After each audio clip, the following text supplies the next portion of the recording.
All right, welcome back to the podcast. I'm here with Ricky, boy under the bridge. We finally are able to do this. Thanks so much for your patience and finally getting on with me, Ricky. Thank you for having me. Yeah, man, I'm really glad you're here. I don't know how we stumbled across each other, but I think whatever made it happened, and here we are doing this sort of thing. And I'm keen to jump on into it. How you're in Melbourne, right? Yeah. Melbourne, yeah. Yeah. What's the weather at the moment? Because in Sydney, it's bipolar. It's a little bit up and down. Gotta love a DSM on the weather system. Today's a bit overcast, but it is. We're in heading to warmer times, which is a much needed relief because winter here is pretty brutal. I Yeah. used to live in Sydney and originally from Queensland, so Oh yeah. I've been in Melbourne for about 6 years, but still getting used to the cold. Yeah. I mean, I don't know why I've had a few Queenslanders move down there. I'm like, you know what you're doing. Yeah. So, I mean, you've obviously found a nice place in it, staying there for 6 years. But anyway, nothing about the weather. We're going to get way more deep than that. So let's jump straight into it. Ricky, tell me, who the hell are you and what do you do? Name's Ricky, 36 years young. I'm a counsellor, youth worker as well. And on top of that, a writer and speaker. I have a platform called Boy Under the Bridge, and that started in 2013. 2010, I was just a person going through shit and a young man, a lot of stigma around mental health. I didn't know where to turn, so I turned to a journal and I just started to spill my feelings, and that really just was the catalyst for this life I have today. From there, I also found personal development, personal growth, reading about stuff, and my writing became a bit more better, like improved in writing and the quality of what I was writing in my journals and the conversations I was having. And then a good friend, just said, "Why didn't you open a blog?" So I thought, why not? Because I'd kind of found as I moved through my own shit, I'd found this role as the go-to person, the guy with a lot of insight, and I genuinely enjoyed the kind of role that I played in my friendships. So I opened up WordPress and thought, like, what should I call it? And Boy Under the Bridge just kind of rolled off the tongue, but also had reference to in Brisbane where I grew up. There's a bridge called the Gateway Bridge, and lovely, huge structure, and underneath they had this park, really beautiful place. And I used to find myself sitting there with friends, just having these really deep conversations about life, watching the water, and that just came to mind. And I think part of me wanted to, have a bit of anonymity, so I could kind of say what I needed to say without necessarily attaching my name to it. Yeah. And then from there, like I just ran with that and gained a bit of followers and whatnot.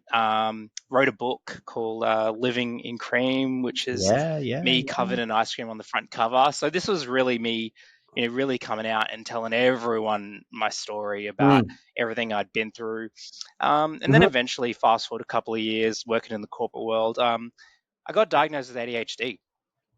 Which I think I read on your blog as well. Yeah, you and me both, bud. And that was really that shake up moment. I had worked in the mental health content space, and what helped me get those roles was my writing and everything like that. But then I was at that point of going, okay, ADHD. How do I treat this? I read Scattered Minds, Gabor Mate's work, a lot of other books, and they pretty much shared the story of the kind of approach that it's not a really disorder, but it's something that you can use to your advantage and something you can use if you lean into your strengths. So I thought, okay, change your career, and picked counseling. Yeah, man. Love that. So what when you say lead into your strengths, Ricky, like how did what were the strengths in terms of like your ADHD and learning, I guess, your unique you? What part of that made counseling the path? Yeah, I think it was my understanding of it's like basic psychology concepts, Mm, emotional intelligence, um, and just having a sort of like most ADHD people do, this sort of filter for the bullshit mm, and despising sort of the superficial. I was a people person. No matter what job I had, a big component of what I enjoyed about the role was connecting with the people there, and not just on the like how was your weekend, but like on a deeper level, those one-on-one lunchtime mhm, chats and everything like that. mm.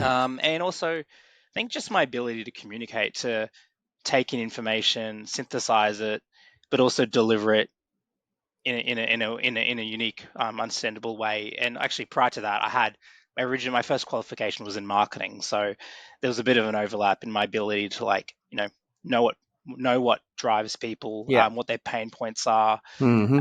But I guess where marketing sort of uses that for exploitation and to make profit, Yeah. counseling is about like understanding that, meeting them there, being empathetic, and working with them in a way to Mm. empower them to take positive steps, changes in their life.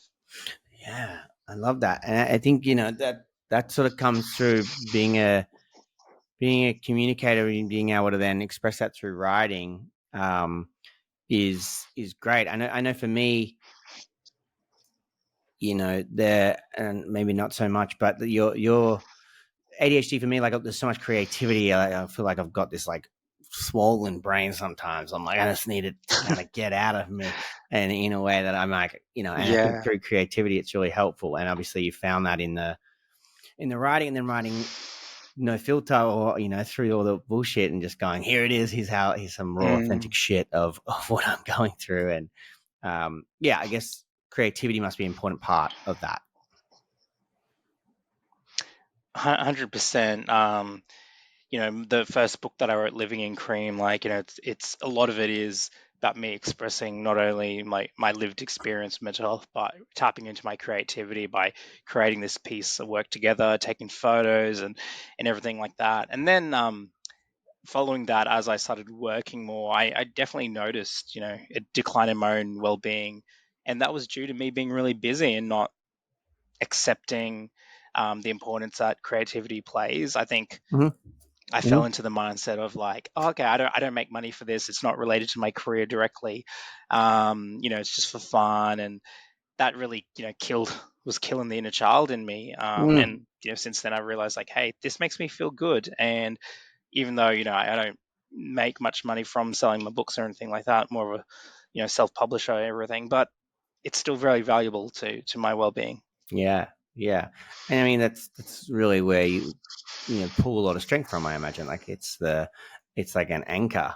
I mean, we happen to be Mm, getting paid for the work that we do, I guess, but it sounds like that the passion's bigger than that. It's much more about being able to express and connect and um, live through that a mm, little bit more.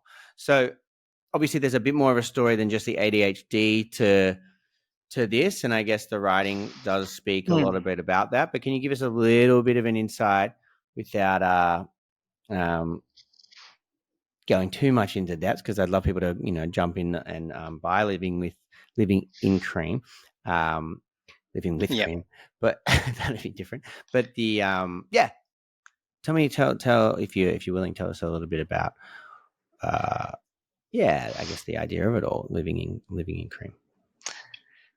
Yeah, the cover is like me covered in ice cream. Mm. And I think there's actual took a yeah, that's like this. So I actually showed up to a photographer and was like, I'm gonna cover myself in ice cream. And the whole concept was, well, as a person, I'm a dessert fiend, but Yeah. also I was trying to make the analogy that life is like ice cream and it's something you enjoy in the moment, in the present moment, because otherwise it melts. So Mm. that's whole like, life is past slipping you by. Mm-hmm. Enjoy it while it's there, and Mm-hmm. don't be afraid to make a mess for the sake of enjoying it. Mm-hmm. And I just basically outline, my initial dark night of the soul, and then all the things that I found to help me, like journaling, music, dance, really connecting with humor, and then just a whole bunch of philosophies of things that I had digested through my personal development growth, and then sort of this is me just synthesizing what has helped and going here. Mm-hmm. It's by all means not prescriptive with anything, but I'm like, these are the tools that worked for me. But Mm. also, this is just my story of someone who says, Yeah. I've been there and I've come through the other side and really embraced my identity. And hopefully it lights a fire in people's bellies. Mm. Mm. Yeah. Well, if anything else, maybe we'll have some nice ice cream, right? Yeah. Go and treat yourself. Yeah, While to you treat can. yourself. Yeah. Yeah. Yeah. Okay. Cool. So, 2013. Uh, I'm not good at maths, but I guess that's you were doing some other things before then. So was there a path of like your own therapy and stuff prior to that, before the journaling kind of kicked into gear, or was there kind of, you said it was a tool that helped you get through, and that's what helped shift things over. Was Mm. that the first tool you grabbed? Yeah, well, I think initially I went to see, I was just not in a good place. Hmm. And through childhood, like I didn't really have any much resilience because I had almost like a childhood that was too good. So Mm-hmm. all of a sudden I was hit with this like circumstances, a breakup, I'm graduating university, couldn't find work, a lot of change in my life, and I just didn't have the ability to really handle it. So Yeah. it did hit me a bit hard. I saw a GP, and unfortunately, I remember her just saying like, "Did you want to go on any depressants?" It was really weird. Mm-hmm. And I was like, "Oh no, no!" And I kind of backed off, and then I made the decision to sort of like get through this myself. Mm-hmm. I was very involved in fitness at the time, Yeah. and was on bodybuilding.com and the forums. It was like the biggest fitness related forum in the world, but Yeah. they Yeah. had Yeah. subsections where people talked about anything. And I found a lot of other guys going through similar stuff through Mm. these threads, and really fell into like the personal development world there. I was able to have really honest conversations because I was behind a username. And Mm. so that really, was the catalyst. And then I became more open with friends, like privately, about what I was Yeah. going through. I didn't actually see, like, that was 2010 that all started, but I didn't see a therapist for the first time till I think 2013. Mm-hmm. Yeah, when I had other changes in my life. Yeah. Yeah. Yeah. Okay. Cool. Well, I think that even all that exploration, right? It's finding your way through it all, and yeah, same thing happened to me. I think Yeah. GP was like, "Well, have you heard of antidepressants?" And I'm like, "If that's what you've got, and that was me while studying, Mm. Yeah. doing psychology. I'm like, how is this the option, and where are the others? And yeah, Yeah. tried that, didn't work, plateaued me out, sucked the demons out of me, but then also made me pretty placid and plateauing. So, yeah, wasn't a quick Mm. one for me. Obviously, does serve a lot of people, but I definitely needed to couple it with some other stuff, which I wasn't really doing.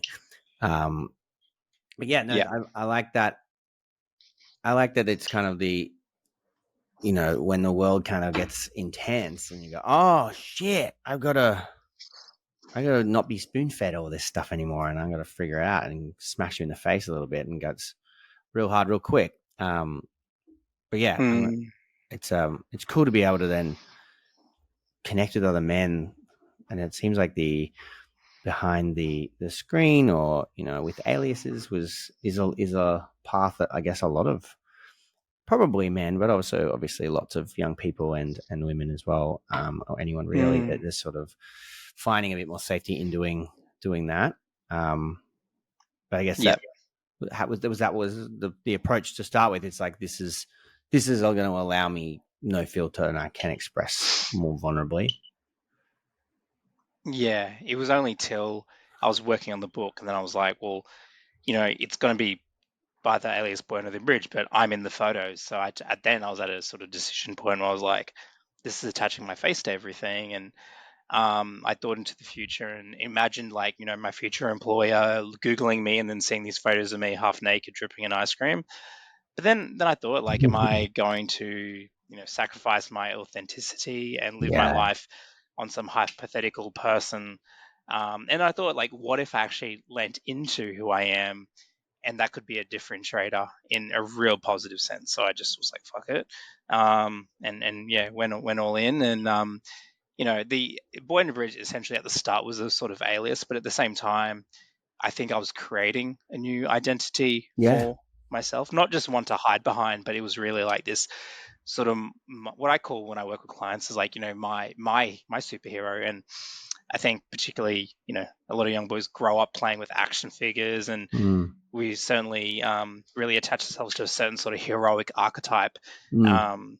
And I think although we stop, doing that, we stop, put the figures away. Maybe I don't know. Maybe you still play with action figures. Maybe I do really. But there's something to be said about still invoking that sense of imagery, and seeing that, seeing ourselves in this completely new light. Because I think it allows one to separate themselves from their current identity, um, and really, yeah, it's empowering. Hmm. The the whole concept of um that I really like, and maybe we don't have to spend too much time on this, but I guess the little Mhm. gems, as you sort of, I love that you're sort of rebuilding your own identity and kind of leaning into that and creating this authentic you. That, yeah, you're having to sort of take this stance of, you know, if I'm going to put myself out there, then this is me. This is how I'm going to do that. So, I mean, that's where it all comes down to. And I guess this is what this podcast is all about, is that self worth, how we're going to show up in the world, how we're going to show up in relationships, and then really Mm. kind of underlining all that, is through the power of connection. So what was it like to kind of come to grips with it? And that might be not just as you were putting your photos on there to announce that this is Mm. you, sort of thing. But the self-worth piece, how did that become something that you were tackling and then I guess overcoming as well? Yeah, I think well, at the time when I was writing the book, like I went and lived and volunteered on the island of Tonga for a year, so a Oh, little island cool. in the South Pacific. And prior to that, I was very involved in fitness, and so bodybuilding. So a lot of my self-worth and identity was attached to how I looked physically. Mm, Um, at that time, it was very, the rest of the world sort of really endorse that, because people are always like, "Hey, you're fit." You go to festivals without a shirt, people are like thumbs up and all that shit. So yeah. yeah, going over there really forced me to do the self worth sort of work and really look at the characteristics of my personality rather than these sort of external achievements Mm, and mm, societal sort of markers. yeah. Um, and then yeah, through the work, I really connected with that inner child. And the term, like, boy under the bridge, I used boy, not like man, because that is a reference to the inner child and that Mm, essence that we all have as a young mm-hmm, person, then tend to lose as we get mm, older, the ability to play, to be yeah. unconditionally accepting of ourselves, and Mm-hmm. just not to be too neurotic about the future. Mm-hmm. Yeah. I guess those core beliefs that get carved into us early on become something that are hard Mm, to then see that, you know, when we're reactive in that, it's that little boy that's kind of saying, "Hey, I just want to be seen. I just want to be heard. Stop taking me to freaking bodybuilding. mm. I just want to, Yeah. be loved in a different way." And I guess that's cool that shift, and I guess even just the position you put yourself in to be able to actually have the space to question that, and yeah, I guess as you Mm, said, re-identify and reconnect back to that part of you, um, is really really powerful. And yeah, I mean, it's cool to be able to hear that come through for lots of people, and I love hearing about it. So then, I guess mm. from there, how early on, and I guess people that don't know, I'd love you to talk a little bit about it, but the little gems of notes or little love letters that you're kind of putting up around the place. Oh, yep. This is something Yep. that I guess was really caught my eye, I guess, because it's sort of Yep. the messages of worth that you're kind of sending through, for yourself, but then also for Yeah. somebody else to read. I imagine had a really big impact on some people that we might not ever hear about, that might have just picked Yep. it up one day. So yeah, if you could tell us that little, take us on a journey through that thing, because it is something I Yeah. love. Yeah. So I guess, I wrote the book and really connected. writing with positive messages, and I was writing not just for myself as a cathartic experience, but also for other people. Mm. So I had this sort of book in physical and ebook format to share with the world. Um, I moved to Sydney, did a stint in Sydney, and one thing that really inspired me there was just the street art and the way creativity was celebrated differently to Brisbane, where I grew up. Mm. Um, Brisbane's very football flags and jerseys everywhere, and that, and then Sydney was very like multicultural and really into the art scene. So I loved that, and the street Mm. art stood out to me immediately, and I was like, I want to get on board with that. And I tried doing like paste ups and drawings, and I quickly found that I just could not do that very well. And I was like, okay, my vibe is words. How can I bring that to the street rather than having a website and book? And I immediately thought, like, I saw it on Instagram at the time. People were really getting into quotes, but they would get all these typewriter fonts for their images and do that, and then it was on Instagram. I thought, why don't I do that? But I'll get a real typewriter, and instead of putting things on Instagram, I'll put them on the street. So I Mm-hmm. started just typing up messages on stickers and pieces of card and would stick them up around the place. And Sydney was a tough time for me just to sort of adjust. So Yeah. in a way, what I was doing was like sticking these things up on the routes that I'd go to and from work. And I mean, it was there for other people, but it was also there for a reminder for me. Mm-hmm. And people would find them and tag me, and chat to them on Instagram. But the reason you came across it was, I had this moment of virality during the lockdown when I moved to Melbourne the next year, and then did it here and there in Melbourne. But it was during the lockdown because all people could do was walk. So people Mm. were doing a lot of walking, which meant really noticing the things that I was writing up. And Mm. I just received a lot of positive messages being like, Yeah. oh, it's really spiced up my day. And that was a period where everyone was going through it. Mm-hmm. So there was a real need for it. And then I sort of put two and together and was like, oh, I'll do this more. And then Mm-hmm. someone messaged me and was like, I really enjoy the surprise of looking out for them. And I was like, it kind of clicked. I was like, I will do this, but what I'm going to do is I use the app Strava. So the Strava is that app where you can kind Yeah. of track your cycling and running movements. But what I would do is actually turn on Strava, go put them up, and then I could upload to Instagram the route that I walked. And then people would actually know where to walk, and then they could go look for them. And I would say, hey, I put 25 on this path, and Mm. then they could go, and it would kind of mean that they're within their 5 kilometer bubble or whatever it was, but at the same time enjoyed a bit of novelty in Mm-hmm. their day. And yeah, Yeah. I received a lot of positive messages, and then a newspaper, and sort of picked up on it. Then I was on, had 5 minutes on TV and everything. Yeah. So Yeah. Yeah. Yeah. I mean, that's definitely how I heard it, and I loved it because I think that mm, just little quotes have such a yeah, big impact sometimes. And it's the yeah, difference between sometimes like a really bad rest of day and one that's lighter mm, because of something that, I mean, we've got it, yeah, you know, in an insane amount with Instagram. If you follow the right people, there's quotes for, breakfast, yeah. lunch, and dinner. But what makes it more special is they're kind of like coming across it, and I think that's really cool.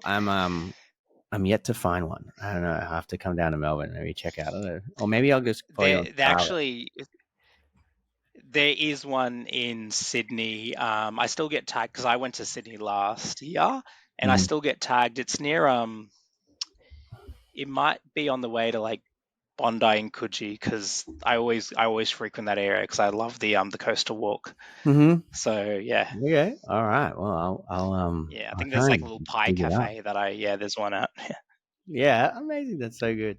So, do you have like I'll put you on the spot. Do you have a go-to quote that would be your favorite, or most meaningful to you? Yeah.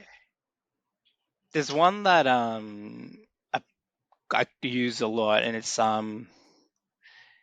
endings aren't everything. The point of some stories is that they're still going. Hmm. Yeah. I got a semicolon tattoo on my wrist that keeps going, Oh, right? yeah, 100. Yeah, love it. Yeah, Yeah, yeah. yeah. God, that's so cool. I love that. So Yeah, I mean that's just such a cool little way that you're spreading out the creativity in lots of different avenues, and I imagine that's why people Mm, want to come and connect and get more from you. I guess it's the importance of being you and expressing you. I mean, mm.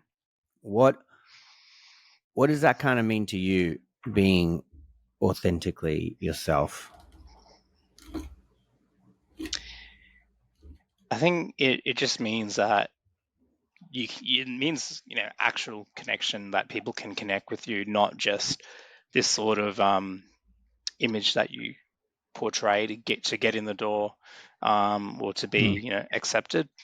yeah. Um, and as a therapist as well, it means that people can make an informed decision about who they work with. Mm, I work with predominantly guys in their 20s and 30s, and they really resonate with the whole like adventure sort of thing, creating that sort of hero and that angle of sort of like self empowerment, which is why I liked what you were doing, because the name mhm, itself, Fun mhm, Reason, it's all mm, about like heading into the storm, taking it on, and you use a mountain in your logo, so about pushing like to that sort of pinnacle or that point, and that's really what I do when I work with clients as well. mm. Yeah, and finding that. Encouraging them to journal actually. And it's funny, one thing I actually do is like, it's on my little party trick, is to show them this bag I have of journals, Oh, and that's over a whoa. decade. Yep. Ah, Yeah, so I'm just like, um this is your life, and this is the time that if they're in their 20s, or like, this is the time ahead of you right now, and like, what are you going to fill those days with? mm, um you know and they're just like, it's all almost like a bit of a sort of paradigm transcendent moment, because they're just looking at time. And I'll even open a page and just show them like whatever it lands on, and be like, hey, this is me spilling my guts, and mhm, I felt what you're feeling. And yeah, mhm. it's really powerful. Yeah, I mean, it is so powerful, and I guess even more so. It's very stereotypical of me to say this, but I guess for men to then Mm, pull out some books, write shit down, and then talk mm, about their feelings, or just you know go yeah, with whatever comes, is a challenge. So how do you find that when yes, you're like, all right, I want to get you to start journaling? How do people sit with it? I mean, maybe that's why they're there for you, but I guess, yeah. What's your view on the yeah. journaling sort of thing and people's thoughts and feelings about it? Well, definitely. I often I start the session, the very first session, by just acknowledging the courage to be there before we do anything, before anything changes, like just the courage they're showing. Yeah. Um, and then as I've sort of developed that sort of connection with them, and they're feeling a bit open and able to identify feelings and talk about themselves, then I'm like, hey, why don't you carry on this process between sessions? Mm. Um, and then I introduced the idea of journaling. There is initially resistance. Like, I kind of feel like a teacher checking in on homework sometimes, but Yeah, yeah, yeah. I just keep selling it, because it's not just for their own well-being, but also it saves them money, because it's like getting extra sessions, and Mm-hmm. it's just that process of really externalizing what they're going through, Yeah, um, and then being able to reflect on it. It's easy to reflect when it's sort of on paper, and you'll physically have a different perspective because you're looking in. Um, yeah. yeah, Getting it out of the mind and actually onto something else is a really powerful process. Is there like a go yeah. to style of journaling, or is there something that, like, does it come with like prompts? What sort of, how do you lead people into it, or what is something that you Yeah. kind of recommend when it comes to journaling? I say, like, to begin with, just have some basic prompts, and but then answer them with just bullet questions, so bullet points. So it's more about like answering, like, what was the highlight of today, dot point, what was the challenge, dot point, for that challenge, like, what is the approach I'll take different next time, Mm-hmm. sentence, Mm-hmm. gratitude, dot points, and just run with that to begin with. And then as you develop the ability to sort of let things flow and just um, express, then yeah, start just just start winging it. But initially, having prompts is definitely the way to go. Yeah. Yeah. That's always good. I something that I struggle with. I think it's the time. It's the all right, now I've got to do this and trying to mapping it out in my day. That Yep. I mean, I just ran a 2024 intentions workshop, which was all about running through your your goals and writing down how you're actually going to get there. So it's not resolutions, it's intentions. And I go, I love when I do this because I'm writing and it's flowing and it's, based on some prompts as well. Okay. And it was really, really good. And I go, Yep. why am I doing more of this? And, I mean, it's inspiring, right? You just lift it up friggin' 100 journals, crazy amount of journals that you're obviously utilizing quite a lot, and then finding so much creativity, but then also, I guess, relief and pause as well. Yeah. What would you say the main takeaways from it for you are? I don't want to put words in your mouth, but like, what's the key Yeah. thing that makes it so rewarding or forgiving for yourself? I think it's just that ability to, like, as you write, you process. Yeah. But naturally, the way you write, when it comes to especially writing about the future, you are really harnessing in on that intention. And then there's just the sort of ability, which is really unique. Like, you can give me a date within the last 10 years, and it might take a bit of work, but I could find that day and exactly tell you about my emotional state and what was going on. And if for example, if I was to say to you, pick a random date, like, unless that was extremely significant, you'd probably be like, I think I had baked beans for breakfast. I don't know, like, whatever. It'd just be this little long shot. But with that becomes this power of perspective and the ability to really measure our progress, and you really reflect on the growth and appreciate the growth that we have done. Because otherwise, I think it's C.S. Lewis that says, day by day, nothing changes, but when you look back, everything's different. Yeah. So that can be very powerful for people. And then there's just the ability, especially with, I'd say, with neuroplasticity, and you develop this ability because you're going to be reflecting at the end of each day. In a way, my brain now is so wired to, like, remember things, not just say the biggest thing of the day, but actually point out, oh, this is this is a moment of connection, or this is going to be a thing of gratitude. It really just harnesses your sort of attention. And at the end of the day, when you come to writing like, it's science is there. Like, when you do the gratitude list in that process, you're really deepening into something that you feel, and you feel it a lot more, versus like if it just was the back of your mind and forgotten about. Yeah. Okay. So bringing it to the front and actually taking back some of the moments, otherwise they quickly go past, and we can very quickly get back into the hustle and bustle, and this sort of slows you down. So are you doing that, like, is that a daily practice? It is. I try to, at the end of each day, do at the least a few sort of dot points or sentence, or just write down anything that was empowering or something that inspired, motivated me. Sometimes I look at my journal and be like, okay, this has been pretty sparse. But like you said, you did the intentions sort of workshop. I started this year with a real commitment. So use Notion, and I've set up a lot of, like, goals and trackers and everything like that. So I plan to do more, definitely do more of it. But by now, it very much is just, it becomes easier. So I understand what you're saying with, like, it feels like this thing you have to do. But I would say, how often do you not brush your teeth? Because it's just, once something becomes really ingrained as a habit, it's just, you don't even think about it. Yeah, and that's, I guess, what habit change is all about, right? It just becomes this another thing that you do that's super consistent and brings some reflection. If only brushing my teeth did that, I'm sure I could make it, but it's not the same, not quite the same thing. Yeah, I've actually got I got a video on YouTube, which I'm sure you can link to, but it's me talking about my 10 years journaling and the process, the advantages and everything like that. So Mhm. yeah, I can probably pop Yeah. that in the show notes. Yeah, man, I would love that because, like I said, I do think there is, like you said, there's a resistance around the idea of doing it, and then I'm not going to do it right sort of message and Yeah. symbol, and I don't think there's such a thing. It's kind of like meditating. You're choosing to hold space for yourself to Yep. do this thing. If you blank and you're still Yep. journaling, that sort of thing. Um, Yes. Yeah. yeah, 100%. Yeah. yeah, which is just it.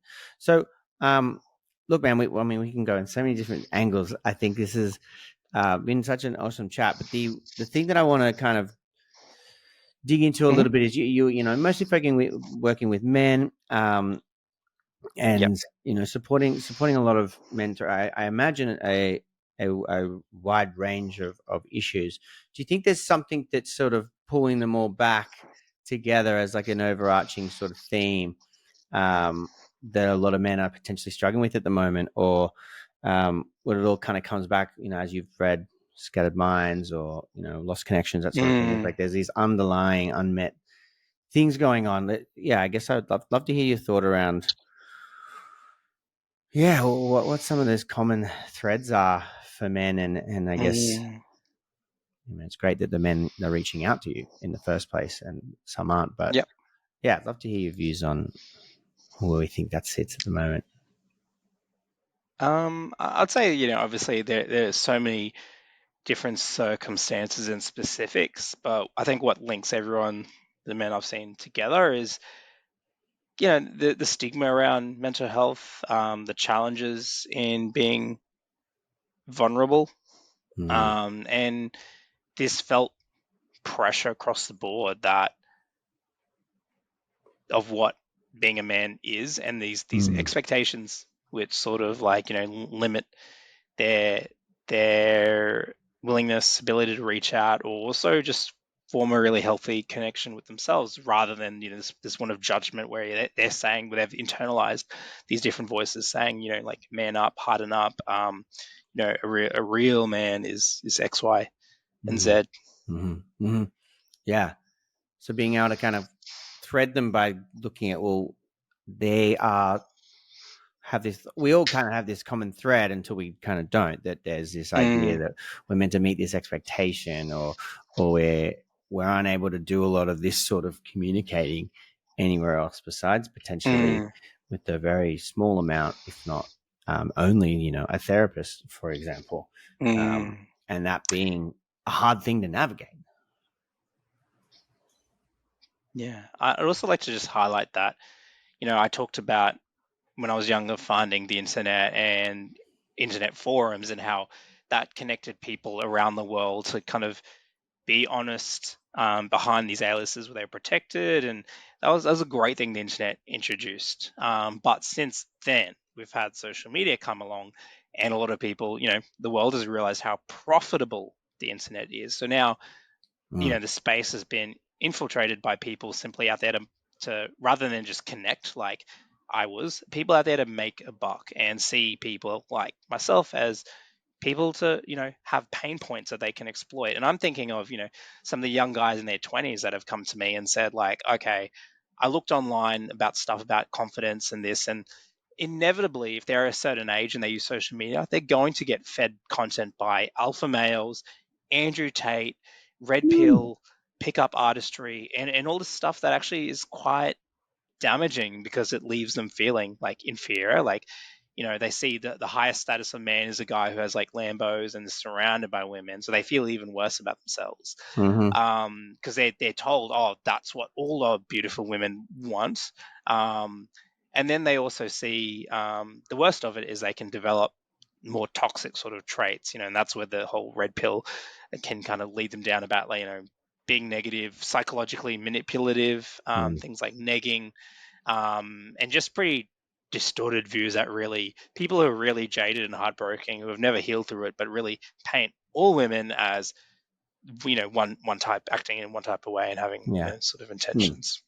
Yeah, and you can see the ripple effect that it has, and if we look to our, Mm, caregivers, and if they were taught this is how it is to be a man, and then they're passed down mm, or not kind of invested enough to see, oh, hold on, you're going down this path, then creates that recipe for more and more of this thing that we have to figure out how do we reverse, and then ideally there's mm, actually, I imagine this is what happens for me, but I imagine it might be similar for you, is that people that are presenting to clinic in that underlying way, more so the younger people that I'm seeing, is they're like, I mean, mm. this hasn't really got me. Now I'm seeing the consequences of this way of thinking that's got me, or I'm at the pinnacle of going, well, I have to double down on this because I don't know any other way to exist.